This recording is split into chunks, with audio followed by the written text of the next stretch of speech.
Je voudrais, dans cet espace de prise de parole, développer les éléments généraux que j'avais esquissés lors de la vidéo collective répondant à la question «Où est l'urgence?». Car s'il semble en effet urgent de penser l'après, il semble aussi absolument nécessaire de ne pas verser dans une forme de prophétisme ou de divination. Souvent, la philosophie s'est révélée être une bonne médecine en tissant de bons diagnostics, mais en se trompant souvent de remèdes. Les prophéties, que l'on retrouve dans la forme de l'éditorialisme, notamment, depuis ces derniers mois, ont par ailleurs régulièrement flanché ou été invalidées par l'expérience elle-même. La période de confinement et de crise sanitaire ouvre donc sur un monde en question. Ainsi, cette période n'est pas une expérience politique, mais, nous allons le voir, bel et bien un temps de création politique qui se fonderait en partie sur la mémoire collective de cette période. Je vais tenter de dégager quelques pistes de réflexion autour de cette articulation entre mémoire, autonomie et création dans une perspective politique.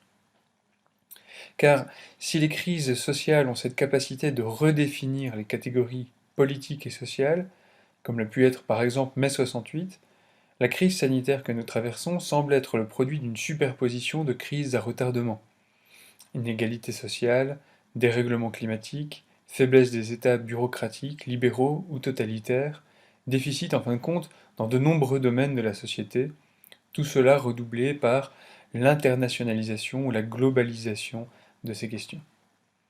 En effet, si de nombreux mouvements dans le monde ont tenté de réclamer une démocratisation du pouvoir jusqu'à une plus grande horizontalité et immanence de son agencement et de sa structuration, c'est à chaque fois en cherchant à se réapproprier leur historicité et la construction de la mémoire collective. On voit comment certaines micro-décisions politiques tentent de s'arroger une certaine mémoire des événements dans leur mode de commémoration, à l'image de la récente idée de créer un mémorial destiné aux victimes du Covid-19. Dans ce petit moment, j'avais donc essayé de mettre en avant l'importance d'une mémoire collective, à partir de quoi les formes politiques et la démocratie elle-même pourraient sans doute regagner une certaine vitalité et certaines capacités à se renouveler en vue d'une autonomie collective, d'une forme de démocratie radicale, autonome et autogérée. Si on se situe du point de vue de la psychologie individuelle, on sait combien l'autonomie d'une personne atteinte de perte de mémoire est réduite, tant elle n'est pas libre d'agir, de choisir et de décider pour elle-même avec toute la lucidité et la liberté nécessaires. Pour tenter d'opérer une bifurcation allant de la sphère individuelle à la sphère sociale, j'ai voulu ici avoir recours tout d'abord à la fiction et particulièrement à la science-fiction. En effet, un auteur a particulièrement interrogé ces questions de la mémoire, à savoir Philippe Cadic, et dans son roman de 1959, Le temps des articulés, Philippe Cadic imagine une société dont certains personnages sont privés de leur mémoire et de leur véritable relation à une temporalité qu'ils ne maîtrisent plus, car imposée de l'extérieur, et ignorant qu'elle peut avoir la main dessus. Ainsi, les décisions et pensées du personnage principal sont en oscillation entre la paranoïa et une forme de lucidité. Cette incapacité à se forger une mémoire qui lui appartienne véritablement l'empêche de comprendre et de transformer le monde, percevant des complots et des conspirations, faisant de lui un fou après avoir été comme hypnotisé ou manipulé.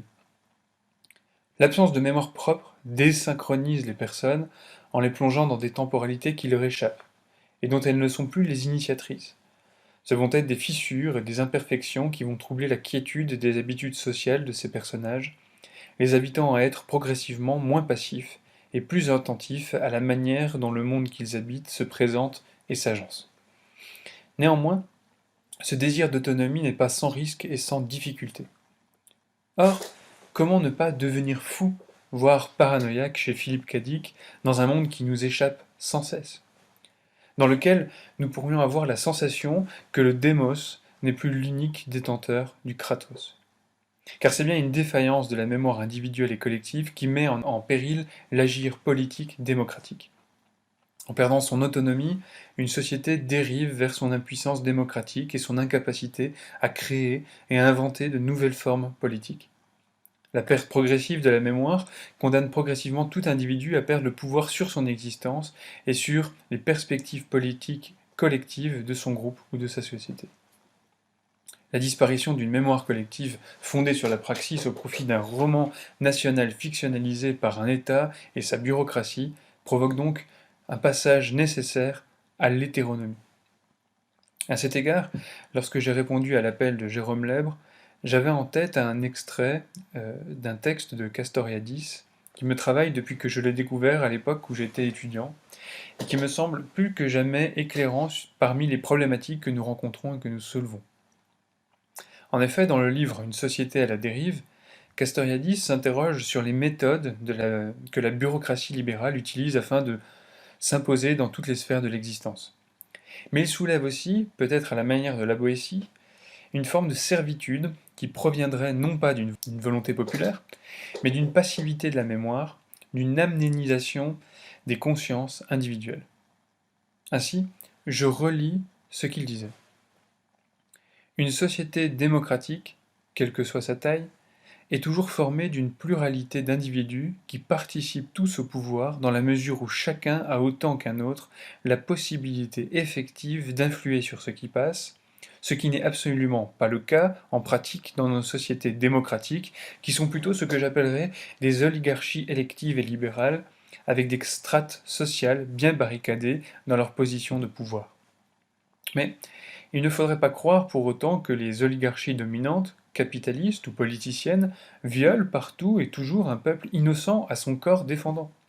Les citoyens se laissent mener par le bout du nez, se font berner par des politiques habiles ou corrompus, et manipulés par des médias avides de scoop, mais n'ont-ils aucun moyen de les contrôler?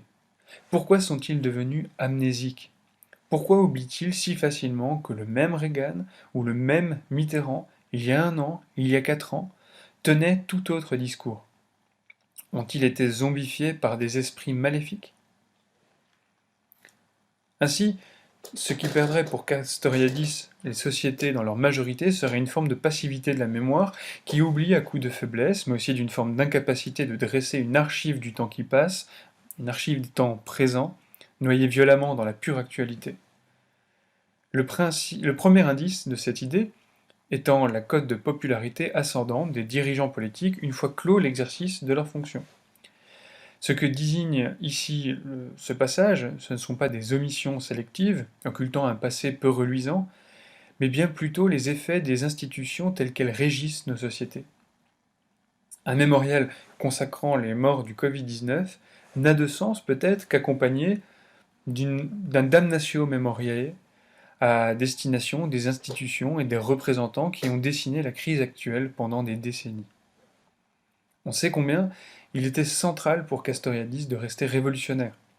La succession des réformes invite les sociétés à changer leurs désirs plutôt que l'ordre du monde, de se résigner au monde tel que présenté en conformité à une économie capitaliste ayant ses propres désirs.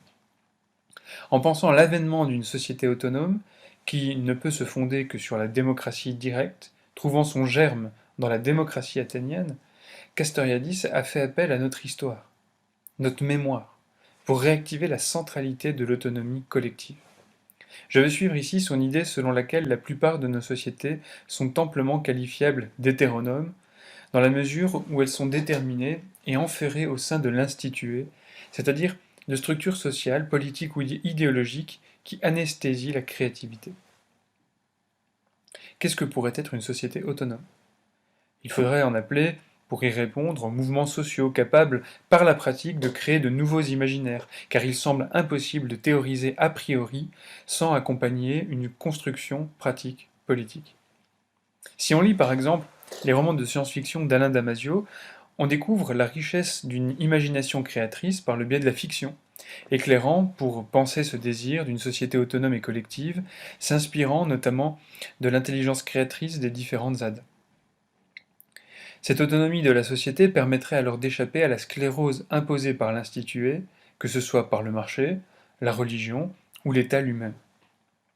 On sait combien le dépassement de Marx par Castoriadis peut permettre la revitalisation de ce qu'il appelle l'imaginaire collectif instituant, que l'on peut comprendre en tant que pouvoir spécifique de l'humain, fondant et forgeant un lien indéfectible entre l'individu et la société, et qui permettrait notamment le refus de toute séparation entre dirigeants et dirigés, politiciens et société civile, ou experts et, entre guillemets, simples citoyens.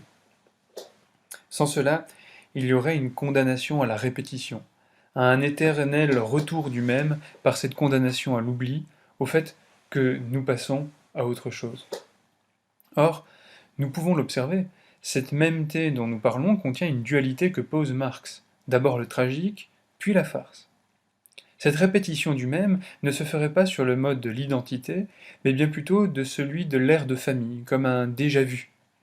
Si Nietzsche disait, dans Par-delà le bien et le mal, que chaque époque a sa propre, sa divine naïveté qui fera l'envie d'autres époques, eh bien c'est de cette spontanéité, qui se déroule presque imperceptiblement dans le monde actuel, qu'il serait nécessaire de se saisir. Pour cause, l'erreur serait de condamner un tel événement politique à n'être qu'une anecdote que nous raconterons à nos enfants ou nos petits-enfants, d'autant plus que la crise écologique semble appeler d'autres crises majeures à l'avenir. C'est l'exemple que j'avais pris des time caps ou des capsules de temps dans lesquelles on scelle des objets de l'époque présente dans une boîte, dont l'ouverture est prévue des décennies plus tard.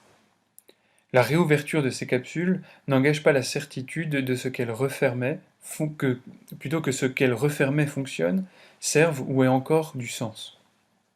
Quand on apprend que le confinement a réduit près de 30% des émissions de gaz à effet de serre sur l'ensemble du globe terrestre, comment peut-on s'interroger sérieusement sur la reprise de la vie d'avant, sur la reprise du trafic aérien, maritime, ou sur la reprise de la production industrielle sans inventer d'autres manières de faire le monde plutôt qu'une simple reprise?